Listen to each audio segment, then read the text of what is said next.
Bon matin tout le monde, ici Nathalie, une fille qui court. Bienvenue à ma chronique du 31 janvier, déjà la dernière journée du mois. On est dimanche.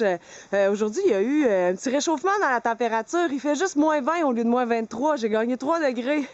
Donc j'arrive d'un 5 km et demi que j'ai couru en 5,1 ce matin. Aujourd'hui, 3 petits conseils pour la course en hiver. Numéro 1, numéro 1, gardez vos foulées courtes. On fait des petits pas quand on court l'hiver dehors. Pourquoi?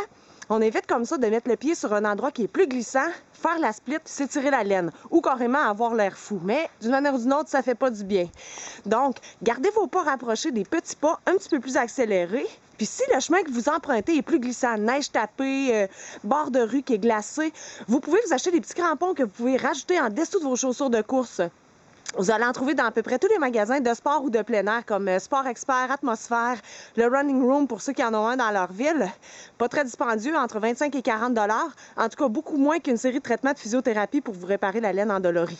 Conseil numéro 2, numéro 2, hydratez-vous tout le monde, c'est important. On néglige ça l'hiver parce qu'on pense qu'il fait froid, qu'on ressent moins d'effet de soif, qu'on transpire moins.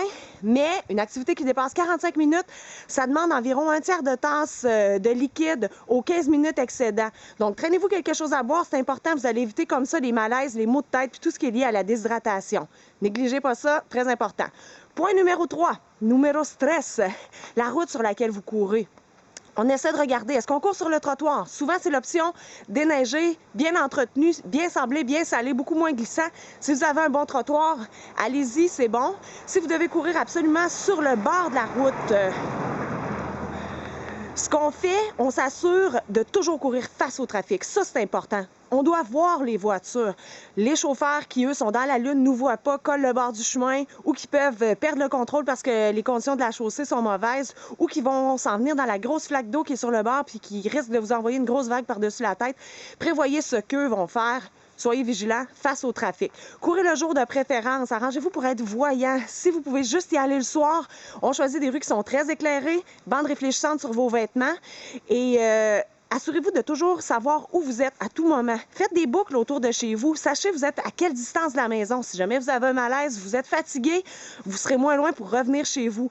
Courez sur des routes qui sont achalandées, bordées de maisons. On tombe, on se blesse, on a un malaise, on n'est jamais très loin pour aller demander de l'aide. Soyez prudents, s'entraîner c'est pour la santé, mais il faut faire attention à être bien protégé. Amenez un cellulaire avec vous si la route où vous allez est parsemée d'arbres seulement et que vous ne pouvez pas demander d'aide si jamais il arrive quelque chose. Alors, amusez-vous, bon dimanche tout le monde. Ceux qui s'entraînent aujourd'hui, essayez d'avoir du fun, c'est trippant s'entraîner le dimanche. Puis ceux qui, comme la majorité, prennent une jour de congé, bien amusez-vous vous autres aussi, c'est le fun d'être en congé le dimanche. Donc, on se revoit au mois de février. Bye tout le monde!